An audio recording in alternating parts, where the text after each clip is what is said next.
ओम शांति। आज 20 मार्च के बाबा के मधुर महावाक्य हैं।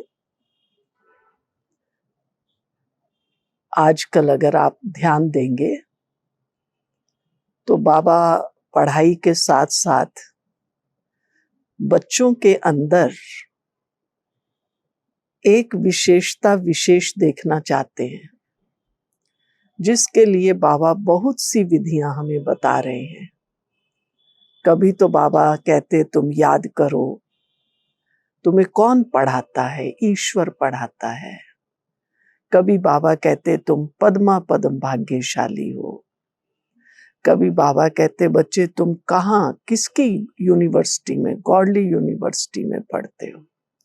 तो आज भी बाबा ने बच्चे सदा खुश रहें उसके लिए ये स्मृति दिलाई है कि तुम किसके स्टूडेंट हो और कहाँ पढ़ते हो। तो सुनते हैं बाबा के मधुर महावाक्य। मीठे बच्चे, तुम्हें गुप्त खुशी होनी चाहिए कि हम परमात्मा बाप की यूनिवर्सिटी के स्टूडेंट हैं। गुप्त खुशी का अर्थ समझते हैं? ऐसा नहीं कि मुंह ऊपर से ऐसा सुबट सा बना हो और कहेंगे नहीं मुझे अंदर खुशी है। नहीं, हमारा चेहरा इतना मुस्कुराता हुआ दिखाई दे, लोग सोचें कि ये बड़े मुस्कुराते हुए बड़े प्रसन्न मुद्रा में रहते हैं, इनको क्या मिला है। उनको कोई भी फिजिकल मेटीरियलिस्टिक कॉज न दिखाई दे खुशी का, लेकिन ये महसूस करें कि ये फिर भी अंदर ही अंदर बहुत खुश है। तो आज उसके लिए बाबा ने विधि बताई है। परमात्मा बाप की यूनिवर्सिटी के स्टूडेंट है, भविष्य नई दुनिया का वर्षा पाने के लिए पढ़ रहे हैं। हम किस यूनिवर्सिटी के स्टूडेंट हैं? कोई लंदन में कैम्ब्रिज यूनिवर्सिटी वगैरह में पढ़ के आए, कहेंगे ये लंदन। फिर कोई अमेरिका में पढ़ के आए, कोई कैलिफोर्निया पढ़ के आए। कितना उनको नशा होता है। हम कहाँ पढ़ रहे हैं? गॉडली यूनिवर्सिटी, ईश्वरीय यूनिवर्सिटी में पढ़ रहे हैं। और पढ़ाने वाला कौन है? क्या पढ़ा रहा है? केवल इस जीवन के लिए नहीं पढ़ा रहा है, मेरे भविष्य का भाग्य बना रहा है। इसको आज सारा दिन मनन कीजिए और अंदर में समा लें। भविष्य नई दुनिया का वर्षा पाने के लिए पढ़ रहे हैं। हम ये स्टडी क्यों कर रहे हैं? कभी सुना नहीं होगा कि माँ बाप का इनहेरिटेंस लेने के लिए कोई स्टडी करनी पड़े। वो तो माँ बाप जो छोड़ जाते हैं वो बच्चों को मिलता है। लेकिन ये दूसरा एक प्रिंसिपल कहें, एक फॉर्मूला कहें, बाबा समझा रहे हैं। बच्चे तुम चाहते हो तुम्हारा भाग्य अच्छा हो, ऊंचा हो, भविष्य नई दुनिया का वर्षा पाने के लिए पढ़ रहे हैं। ये ईश्वरीय पढ़ाई हम जन्म जन्मांतर का अपना भाग्य बना रहे हैं। अब जिसके अंदर ये बैठ जाएगा ना, वो पंडित जी से नहीं पूछेगा मेरा भाग्य कैसा, हाथ नहीं फैलाएगा, लेकिन वो समझ जाएगा भाग्य बनाने की विधि। अपने कर्मों को, अपने संकल्पों को, अपनी दृष्टि वृत्ति को श्रेष्ठ बनाएं तो ही मेरा भाग्य बनेगा। प्रश्न, किस स्मृति में सदा रहो तो दैवी गुण धारण होते रहेंगे? हम आत्मा शिव बाबा की संतान हैं। बाबा हमें कांटों से फूल बनाने आए हैं। यही स्मृति सदा रहे तो दैवी गुण धारण होते रहेंगे। पढ़ाई और योग का पूरा ध्यान रहे, विकारों से नफरत हो तो दैवी गुण आते जाएंगे। जिस समय कोई विकार वार करे तो समझना चाहिए मैं कांटा हूं, मुझे तो फूल बनना है। स्वयं को स्वयं स्मृति दिलाएं। बाबा ने आज कहा कि बच्चों की बुद्धि में है कि हम रूहानी यूनिवर्सिटी में बैठे हैं। ये नशा होना चाहिए। ऑर्डिनरी रीति स्कूल में जैसे बैठते हैं ऐसे यहां बुद्धू होकर नहीं बैठना है। बाबा साकार में थे ना, तो बाबा के आगे बच्चे ऐसे बैठते थे, मुरली सुनते थे। अगर कोई ऐसे थोड़े डम से होके बैठे हुए हैं, ऐसे ही देख रहे हैं, बाबा को अच्छा नहीं लगता था। तो हमेशा ही बाबा के आगे ऐसे भाई बहनों को बिठाते थे, पहली लाइन में, दूसरी लाइन में, जो थोड़ा बाबा की ताल से ताल मिलाए। अब मान लो बाबा कह रहा है कि बच्चे मैं तुम्हें स्वर्ग में ले चलने आया हूँ, तो हाँ, जैसे अपन किसी की बात सुनते हैं ना, तो थोड़ा सा उसे एक्सेप्ट भी तो करते हैं। ऐसे बाबा अब कह रहा है, ऑर्डिनरी रीति स्कूल में जैसे बैठते हैं, ऐसे यहाँ बुद्धू होकर नहीं बैठना है। कई भाई बहन मुरली सुनते हैं ना, बस ऐसे जस्ट बैठे ही रहते हैं। नहीं, उमंग आना चाहिए ना। बाबा क्या, थोड़ा सा हम जेस्चर कोई तो दिखाएं, हमें समझ आ रहा है कि नहीं आ रहा। बहुत बच्चे जैसे बुद्धू होकर बैठते हैं। याद रहना चाहिए, ये ऊंचे ते ऊंचा परम पिता परमात्मा की यूनिवर्सिटी है, उनके हम स्टूडेंट हैं। तो तुम्हारे में कितनी फलक होनी चाहिए। ये है गुप्त खुशी, गुप्त ज्ञान। हर एक बात गुप्त है। कईयों को यहाँ बैठे भी बाहर के गंदे ख्यालात आते रहते हैं। यहाँ तुम पढ़ते हो भविष्य नई दुनिया का वर्षा पाने के लिए, तो तुमको कितनी खुशी होनी चाहिए, दैवी गुण भी होने चाहिए। नोट करो आज तो, खुशी रह के लिए हमें क्या क्या याद रखना है, कौन सी यूनिवर्सिटी में पढ़ रहे हैं, कौन हमें पढ़ा रहा है, फिर हमें क्या प्राप्ति है। यहाँ सब ब्राह्मण ही आते हैं। जब बाबा ब्राह्मण शब्द यूज करते हैं तो वो कोई दुनिया वाले फिजिकली ब्राह्मण नहीं कि मैं कोई वेद शास्त्र पढ़ने वाला ब्राह्मण हूं, नहीं। ब्राह्मण माना ब्रह्मा मुख वंशावली। कौन है ब्रह्मा मुख वंशावली? जिन्होंने पवित्रता को जीवन में अपनाया है। वहां की कीचड़ पट्टी से तो तुम निकलकर यहाँ आते हो, तो तुम बच्चों को कितना खुशी में रहना चाहिए। हाँ, आज तो बाबा पूछ रहे हैं कितना खुशी में रहना चाहिए, बताइए। सारी दुनिया इस समय गंध में पड़ी है। ये बगीचा है, हम अब फूल बनते हैं। ये तो बच्चों को समझ होनी चाहिए कि हम किस प्रकार के फूल बन रहे हैं। अब खुशी की बात कि हम भगवान के बगीचे के फूल हैं। बाबा ने आज होमवर्क दिया कि मुरली सुनकर फिर बगीचे में जाकर फूलों से अपनी भेंट करो। सुना, आज बाबा होमवर्क दे रहे हैं सबको। क्या करेंगे? अभी मुरली सुन लो, हाँ, फिर देखो आपके आसपास कोई गार्डन है। अच्छा, गार्डन ना हो तो आपने घर में कोई ऐसा एक कोना बनाया होगा जहां कुछ फूल वूल रखे हुए होंगे, तो जरा उनको ही देख लेना। तो बाबा कहता है बगीचे में जाकर फूलों से अपनी भेंट करो, कंपेयर करो। हम कौन सा फूल है? हम कांटे तो नहीं हैं। जिस समय क्रोध आता है तो समझना चाहिए मैं कांटा हूं, मेरे में भूत है। क्रोध का भी नशा है, लोभ का भी नशा है। अपने से आपे ही नफरत आनी चाहिए। काम क्रोध बहुत गंदा है, मनुष्य की सारी शोभा ही गवा देते हैं। जब गुस्सा होता है तो मनुष्य की शक्ल देखो कैसी लगती है। विचार करना चाहिए, हम आत्मा बाप की संतान है, हमारे में गंध कहाँ से आया? अगर गंध होगा तो बाप का नाम बदनाम कर देंगे। क्रोध करेंगे तो गोया बाप की निंदा कराएंगे। क्रोध का भूत आया और बाप को भूले, बाप की याद हो तो कोई भी भूत आए ही नहीं। अगर किसी की दिल को दुख पहुंचाते हैं तो वह भी असर पड़ जाता है। एक बार क्रोध किया तो 6 मास तक सबकी बुद्धि में रहता है। ये क्रोधी है। सुना आज बाबा ने क्या कहा?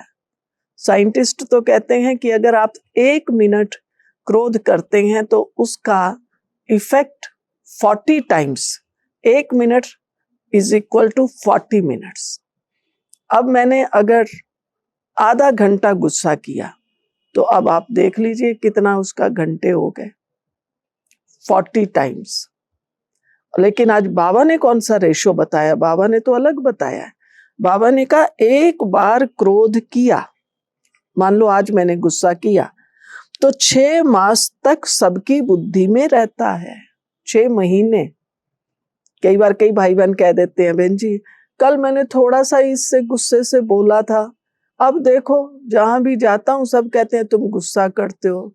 ये भी बार बार भाई या बहन कहता है तुम गुस्सा बहुत करते हो, गुस्सा बहुत करते हो। एक बार मैंने दादी जानकी जी से पूछा था, दादी एक बार गुस्सा किया।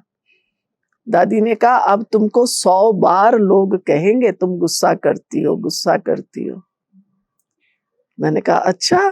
बोला हाँ। दादी ने 100 टाइम्स बताया हुआ है। 100 टाइम्स जो लोग हैं आपको कहेंगे, तब आपका हिसाब चुकती होगा।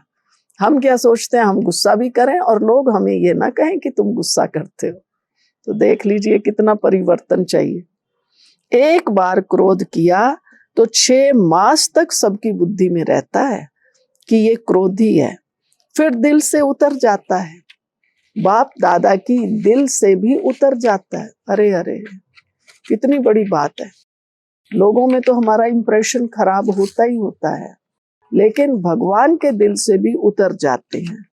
तो कोई भी गंदी आदत है तो छोड़नी चाहिए। पढ़ाई पर, योग पर पूरा ध्यान देना चाहिए। बाबा ये भी जानते हैं सब तो एक जैसे ऊंच नहीं बनेंगे, परंतु पुरुषार्थ तो कराएंगे ना।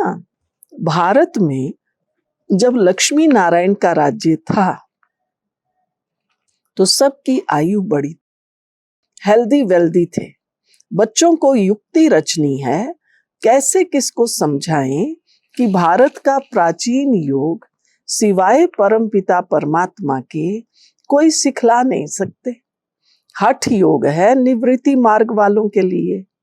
बाप को याद करें तो प्रफुल्लता भी आ जाए। देखो कितना बाबा हमें खुश कर रहा है ना। बाबा को याद करें तो प्रफुल्लता भी आ जाए। बच्चों को एकांत में बैठ बाप को याद करना। अभी तक हम सबको ये अभ्यास नहीं है कि हम मैक्सिमम समय, चलो रोज नहीं, कम से कम हफ्ते में 2 दिन 3 दिन ऐसे निश्चित करें कि मुझे चाहे बाबा के कमरे में बैठो, अपने कमरे में बैठो, बाहर बगीचे में जाके बैठो, कहीं साइलेंस में, बस अभी 2 घंटे मुझे कुछ भी देखना नहीं, केवल एक बाबा को देखना। ऐसा कोई सिस्टम हमें बनाना चाहिए। एकांत में बैठ बाप को याद करना है। ऐसे बाप से हम स्वर्ग का वर्षा पाते हैं। ये अच्छी रीति याद करना है।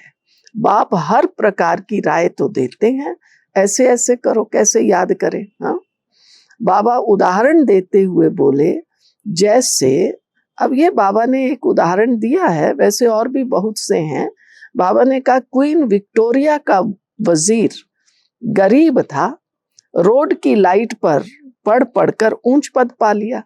ऐसे आपको याद हो तो इब्राहिम लिंकन शायद अमेरिका, उन्होंने भी सड़क की लाइट में पढ़ के वो प्रेसिडेंट ऑफ अमेरिका बन गए। अपने देश में भी देखो, अब्दुल कलाम के लिए भी बताते हैं कि अब्दुल कलाम जी बहुत गरीब परिवार से थे, उन्होंने भी कैसे रोड लाइट्स में पढ़ा। बहुत हैं ऐसे। तो बाबा ने कहा है पढ़ पढ़ कर ऊंच पद पा लिया, शौक था, कौन करेगा इतनी मेहनत। हम जैसे तो बहाना लगा देंगे, क्या करें आज लाइट चली गई थी, होमवर्क नहीं किया, लाइट नहीं थी, गर्मी बहुत थी। हाँ, लेकिन जिसको पढ़ना है, जिसको आगे जाना है, then there is no excuse. शौक था, हमारे अंदर भी ज्ञान योग का शौक होना चाहिए। ये भी गरीबों के लिए है। बाप है गरीब निवास, शाहूकार क्या भगवान को याद कर सकेंगे? कहेंगे हमारे लिए तो स्वर्ग यहाँ ही है। अरे बाबा ने स्वर्ग की स्थापना की नहीं है। जो कहेंगे हमारे लिए तो यहाँ ही स्वर्ग है। अब आजकल तो दुनिया का हाल देखो, कहाँ स्वर्ग है। तो बाबा ने तो चैलेंज किया, बच्चे मैंने अभी स्थापन ही नहीं किया तो तुम कैसे स्वर्ग में हो सकते हो। अरे बाबा ने स्वर्ग की स्थापना की नहीं है, अब कर रहे हैं। तुम्हारा है ये ईश्वरीय मिशन। तुम्हें मनुष्यों को देवता बनाने की सेवा करनी है। दुनिया में तो अनेक प्रकार की मतें निकलती रहती हैं, तो उनका कितना शो होता है। रात दिन का फर्क है। तुम ब्राह्मणों में भी रात दिन का फर्क है। कोई तो कुछ भी जानते नहीं, है बहुत सहज। अपने को आत्मा समझो, बाप को याद करो तो पाप कट जाएंगे। दैवी गुण धारण करो तो ऐसे बन जाएंगे। ढिंडोरा पिटवाते रहो, देह अभिमान न हो। कितना उमंग सेवा का होना चाहिए। देह अभिमान न हो तो ढोलक गले में डाल सबको बताते रहो कि बाप आया है। पिछाड़ी में तुम्हारी वाह वाह निकलेगी, कहेंगे कमाल है इन्हों की, इतना जगाया परंतु हम जगे नहीं। जो जगे उन्होंने पाया, जो सोए उन्होंने खोया। देखो, जब बाबा साकार में थे तब थोड़ी ना हम लोगों को अंदाज था कि ऐसा भी दिन आएगा कि इतनी सेवा हम लोग करेंगे, ये टीवी पर करेंगे, कोई अवेकनिंग में करेंगे, मुरली भी ऐसे जाएगी। लेकिन वो समय आ गया। बाबा ने हर विधि से हर फैसिलिटी बच्चों को दी है। बूढ़े हैं, बुजुर्ग हैं, आ नहीं सकते हैं, अच्छा घर बैठ के मुरली सुनो। पर ऐसे नहीं जवान भी घर में बैठ के सुनो, उनको तो सेंटर पर आना चाहिए। सेंटर पर आएंगे तभी आपके अंदर करंट आएगा। लेकिन मुरली के लिए हमारा प्यार इतना हो। तो बाबा ने कहा है, नहीं तो केवल अज्ञानियों की बात नहीं है। बाबा के जो बच्चे हैं कहेंगे कमाल है इन्हों की, इतना जगाया परंतु हम जगे नहीं। जो जगे उन्होंने पाया, जो सोए उन्होंने खोया। सर्विस की अच्छी मार्जिन है। चित्र साथ में ले जाने से सर्विस कर सकेंगे। चित्र ऐसी अच्छी रीति बनाना चाहिए जो खराब ना हो। तुम्हें ये 6 चित्र काफी हैं। बोलो ये सृष्टि का चक्र कैसे फिरता है, हम आपको समझाएंगे। इस चक्र को याद करने से तुम चक्रवर्ती राजा बनेंगे। बैज भी बहुत अच्छा है। ये बैज तो ऐसा है जो छाती से लटका रहे। ये बाबा इस ब्रह्मा द्वारा ये वर्षा देते हैं। बैज यहाँ लगा हुआ हो, हाँ, और शिव बाबा ब्रह्मा द्वारा विष्णु का चित्र दिखाओ, इस द्वारा हमें ये वर्षा देते हैं। हमारे बैज में तो लक्ष्मी नारायण है, तो शिव बाबा हमें ऐसा लक्ष्मी नारायण जैसा बनाने आए हैं। ये बाबा इस ब्रह्मा द्वारा ये वर्षा देते हैं। ट्रेन में भी चक्कर लगाते ये समझाते रहो।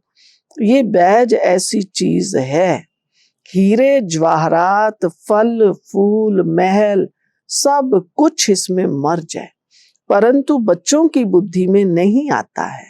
तुमको कोई उल्टा सुल्टा भी बोलेंगे। श्री कृष्ण को भी गाली मिली ना। इस ज्ञान में नशा बहुत होना चाहिए, ज्ञान का रूहानी नशा। हम चाहते हैं जल्द विनाश हो जाए, फिर कहते हैं अभी तो बाबा साथ है, बाबा को छोड़ देंगे तो फिर बाबा 5000 वर्ष के बाद मिलेगा। ऐसे बाबा को हम कैसे छोड़ें? बाबा से तो हम पढ़ते रहें। ये है ब्राह्मणों का ऊंचते ऊंच जन्म। ऐसा बाप जो हमको राजाई दे रहा है, फिर तो हम उनसे मिलेंगे नहीं। बच्चों में अगर योग का बल नहीं है तो किसी पर भी समझाने का असर नहीं होता। कुछ भी समझते नहीं, आते बहुत हैं, लिखते हैं, ऐसे ऐसे समझाया, कहते हैं बहुत अच्छा है।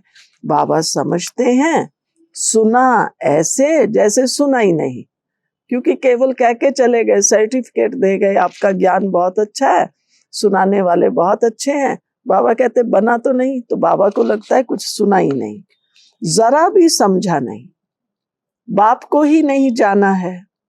अगर कुछ समझे तो ऐसे बाप से कनेक्शन तो रखे, चिट्ठी तो लिखे, परंतु योग नहीं है तो तीर नहीं लगता है। इसको भी ड्रामा कहेंगे। तुम यहाँ आते हो तो ट्रेन में भी योग युक्त हो आना चाहिए। इस बात पर बाबा के बच्चों को ध्यान देना चाहिए। ट्रेन में आते हैं ना, मधुबन में जाते हैं, बाबा से मिलने जाते हैं, तो आपस में भाई बहन बैठे होते हैं, बातें करते हैं, या कुछ ऐसा तुम ये बना के लाना, मैं ये बना के लाऊं, तो ट्रेन में भी जैसे पिकनिक करते रहते हैं। तो जो आसपास वाले लोग होते हैं वो देखते हैं, ये तो बड़े अच्छे ज्ञानी योगी हैं, सारा समय खाना ही खाना। तो बाबा कहते नहीं, आप कहीं भी जाओ, ट्रेन में जाओ, बस में जाओ, कई बार लोग, दो लोग होंगे, दो भाई बहन होंगे, भाई भाई होंगे, बहनें बहनें होंगी, भाई बहन होंगे, जोर जोर से बातें करते हैं, आसपास वाले देखते हैं ये क्या बातें करते हैं, बल्कि उन पर यह प्रभाव होना चाहिए, ये लोग ज्ञानी योगी एकदम शांत रहते हैं, बोलते नहीं है। इस बात पर हमारा ध्यान जरूर होना चाहिए। तुम यहाँ आते हो तो ट्रेन में भी योग युक्त हो आना चाहिए। हम जाते हैं बाबा के पास, जैसे विलायत से आते हैं तो स्त्री, बाल, बच्चे सब याद आते हैं। ये तो हम किसके पास जाते हैं, तो रास्ते में कितनी खुशी होनी चाहिए, सर्विस करते करते आना चाहिए। बाबा है सागर, देखते हैं बच्चे फॉलो कर रहे हैं, ज्ञान की लहरें उठती हैं तो देखकर खुश होते हैं। ये तो बहुत अच्छा सपूत बच्चा है, सवेरे याद की यात्रा में बहुत फायदा है। ऐसे भी नहीं सिर्फ सुबह को याद करना है, फिर कई सोचते हैं अमृत वेला कर लिया बस, नहीं, उठते बैठते खाते पीते याद किया, सर्विस की, तो तुम यात्रा पर हो। अच्छा, वरदान, याद और सेवा के बैलेंस द्वारा बाप की मदद का अनुभव करने वाले। सुना भगवान की मदद कैसे मिलेगी, जब पहले याद, भगवान की याद और सेवा, माना हमारा कर्म, दोनों में दोनों का बैलेंस हो, कर्म करते हुए भी बाबा को साथी बना के रखो। याद और सेवा के बैलेंस द्वारा बाप की मदद का अनुभव करने वाले ब्लेसिंग्स के पात्र आत्मा भव। जहां याद और सेवा का बैलेंस अर्थात समानता है, वहां बाप की विशेष मदद अनुभव होती है। ये मदद ही आशीर्वाद है, क्योंकि बाप दादा अन्य आत्माओं को आत्माओं के माफिक आशीर्वाद नहीं देते हैं। सुना, मदद ही आशीर्वाद है।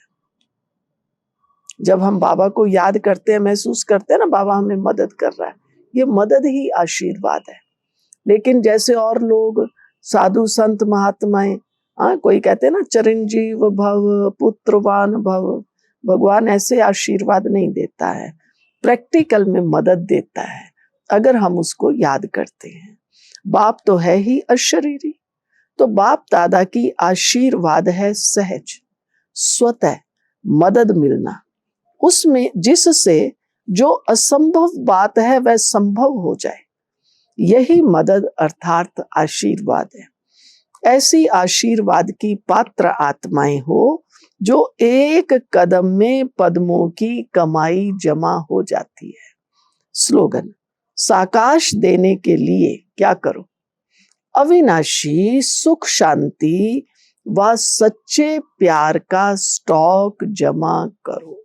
पहले तो अपने अंदर स्टॉक चाहिए ना, सुख शांति का, भगवान के प्यार का।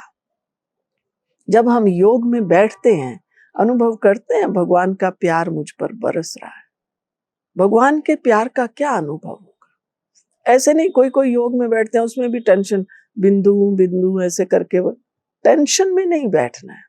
कई कई कहते हैं योग में बैठते हैं तो सिर दर्द हो जाता है, आंखें दर्द। अरे योग में बैठ के तो आनंद आना चाहिए, क्योंकि मैं आत्मा भी सच्चिदानंद स्वरूप हूं, परमात्मा भी सच्चिदानंद का सागर है। तो टेंशन की बात कहाँ है, सिर दर्द आंखें दर्द की बात कहाँ है। तो बाबा ने यही कहा है, साकाश देने के लिए अविनाशी सुख शांति व सच्चे प्यार का स्टॉक जमा करो। पहले हमारे अंदर वो प्यार हो, वो सुख शांति की अनुभूति की शक्ति हो, तब फिर हम दूसरों को दे सकेंगे। अच्छा, ओम शांति।